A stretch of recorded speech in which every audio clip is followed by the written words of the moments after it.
My brothers and sisters in Christ, today's readings have the strong theme of trust and divine providence.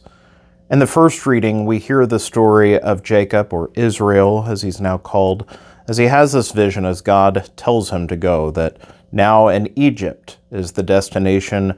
From there, God will continue to work to make of him a great nation of people. In a sense, we know that this sojourn is for the 400 or so years in Egypt, is a time of sojourn and then slavery that will come, that will then lead to the Exodus under Moses. And yet all of this in accordance with God's plan, as providence is working, both in the travels from the beginning where Abraham was asked to pick up and move to go to a foreign land. And now his family, through multiple generations, has been on the move. Egypt is the destination, and God renews his promise to Jacob. When we put this next to the gospel passage today, which is a commissioning and a warning to the disciples, God sends them forth, but also warns them that he does so as sheep amongst wolves, that men will betray them, that they will suffer, they will be persecuted, perhaps even put to death for their preaching of the gospel.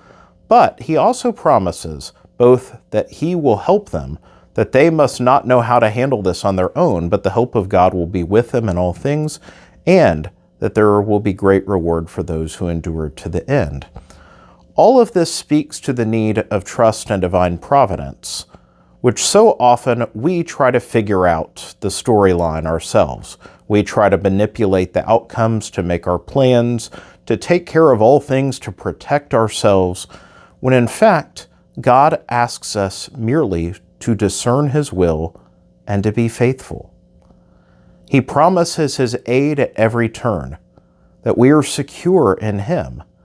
I think back to the decade plus that I discerned the priesthood, knowing that God might be calling it having my own plans, wrestling with his will versus mine, my plans, devices, my concerns.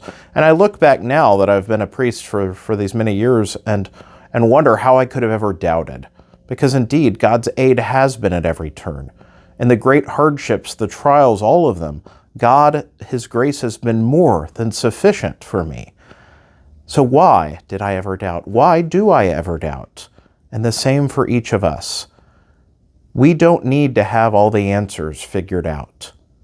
Instead, there is only one thing we must seek, the will of God, and to give a wholehearted yes, to put our trust in him, that his grace and love are indeed sufficient for you and I. May God bless you all.